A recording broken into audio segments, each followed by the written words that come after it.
15 जून पासून शेतकऱ्यांची झोप उडणार।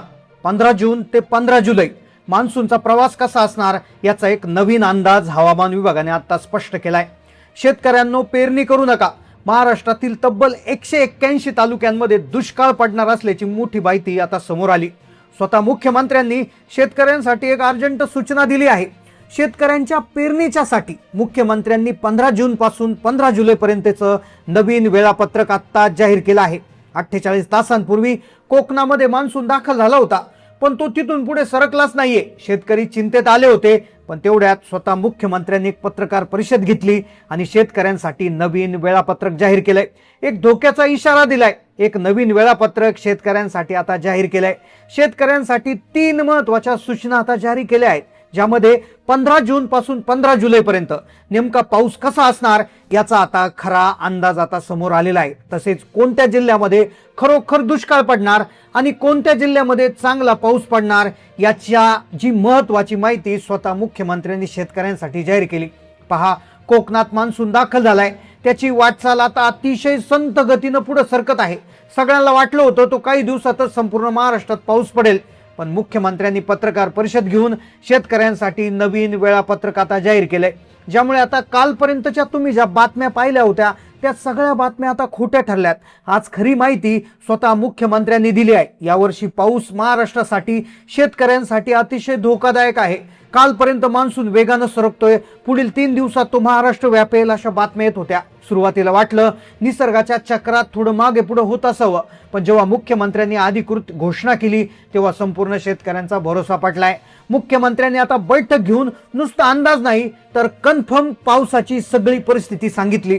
15 जून पासून 15 जुलै पर्यंत कुठे कुठे कसा कसा पाऊस पडणार, कोणत्या तालुक्यात दुष्काळ आणि कुठे सर्वाधिक पाऊस याची खरी यादी आता सगळ्यांदा पहिल्यांदा समोर आली आहे। त्यामुळे शेतकऱ्यांनो, पेरणी कधी करायची, पेरण्या कधीपासून सुरू होणार, सगळी माहिती तुम्हाला देणार आहे। सगळ्यात महत्त्वाचा मुद्दा, तुमचा तालुका कोणत्या यादीत आहे, दुष्काळाच्या यादीत आहे की चांगल्या पावसाच्या यादीत आहे हे ताबडतोब पाहून घ्या, असे आदेश मुख्यमंत्र्यांनी दिले।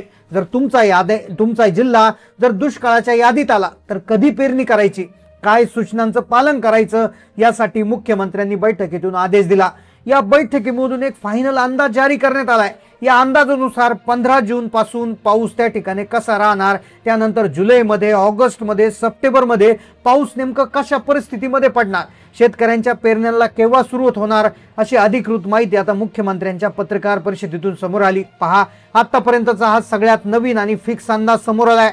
आता जर तुम्ही शेतकरी असाल किंवा महाराष्ट्राचे सर्वसामान्य नागरिक असाल आणि या पावसाळ्यात नेमकं काय घडणार, पेरणी कधी करायची, तर काय अंदाज तुम्हाला घ्यायचा आहे, तर अशी माहिती आता त्यामध्ये तुम्हाला मिळणार आहे। आजच्या व्हिडिओमधून आपण अफवा नाही, अंदाज नाही, तर मुख्यमंत्र्यांनी दिलेली फायनल परिस्थिती तुम्हाला सांगणार आहे।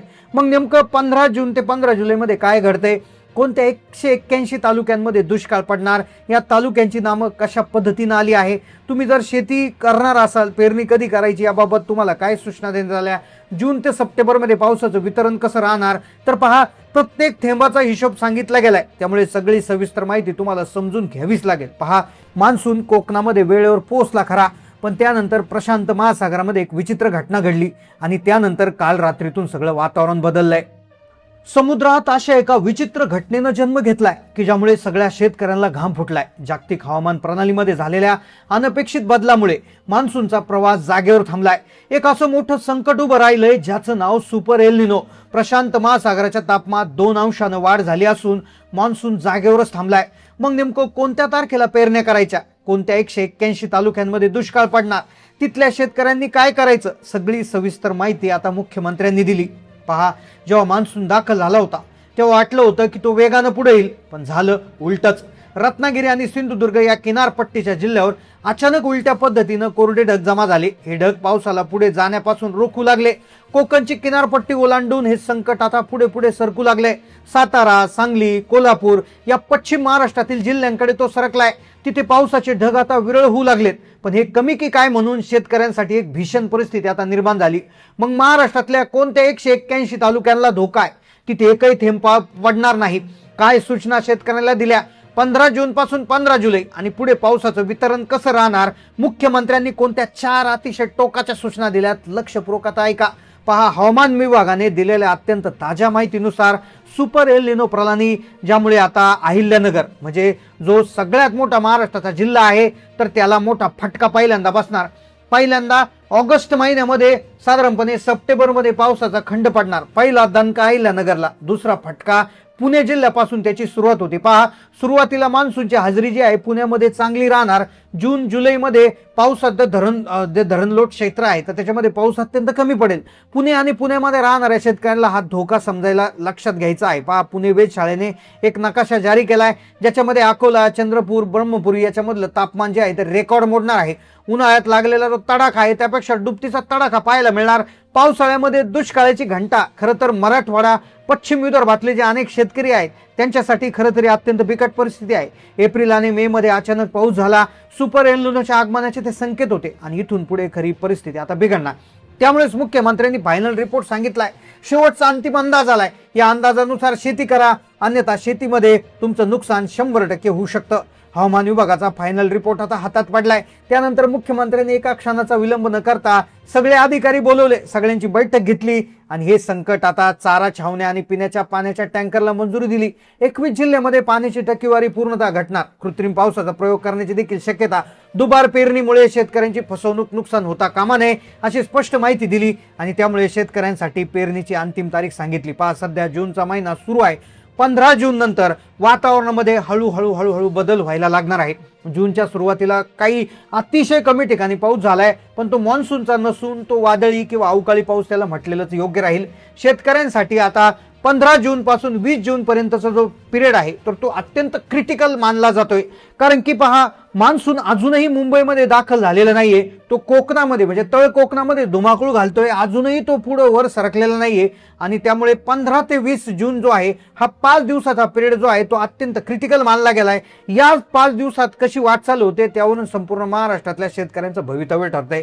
41 तालुके तर असे सांगितले गेले की जिथे 500 मिलीमीटर पेक्षा कमी पाऊस राहण्याचा अंदाज. त्यानंतर पहा, जुलै, ऑगस्ट आणि सप्टेंबरमध्ये पावसाचं प्रमाण जे आहे ते अतिशय असमान असणार आहे. पहा, मुख्यमंत्र्यांनी 3 सूचना शेतकऱ्यांना दिल्या आहेत की पहा, 20 जूनच्या आधीपर्यंत पेरणी करू नका. 20 ते 30 जून पर्यंत ऑब्झर्व करा. तुमच्या शेतामध्ये खड्डा खणा. खड्डा खाल्ल्यानंतर साधारणपणे 6 ते 7 इंच पर्यंत खोली जाते का? साधारणपणे पाऊस 2 ते 3 मुसळधार पाऊस जर तुमच्या शेताच्या आसपास जर पडले तर साधारणपणे खड्डा खणून तुम्ही 6 ते 7 इंचापर्यंत खोली गेलेली आहे का ते एकदा चेक करा आणि तिथे खोली जर गेलेली असेल तरच बियाणं टाका, अन्यथा टाकू नका. एकतर बियाणांचे खतांचे दर वाढलेत, त्यामुळे अशा स्थितीत घाईगडबडीत पेरणी करू नका. संपूर्ण बियाणं वाया जाऊन दुबार पेरणीचं संकट वाढू शकतं. शेतकऱ्यांसाठी 353 तालुक्यांपैकी 181 तालुके रेड झोनमध्ये आहेत. त्यामध्ये बीड मधले तालुके आहेत, त्यानंतर धाराशिव आहे, लातूर, त्यानंतर अहिल्यानगर आहे, सोलापूर, सांगलीचा महत्वाचा भाग आहे, जळगाव आहे, जिथे 500 मिलीमीटर पेक्षा कमी पाऊस त्या ठिकाणी पडू शकतो. तर त्यामुळे शेतकऱ्यांसाठी महत्वाची सूचना होती. आता तुमच्या भागात पावसाची परिस्थिती काय नक्की कमेंट करून कळवा. चॅनलला नवीन असं सबस्क्राईब करा. धन्यवाद.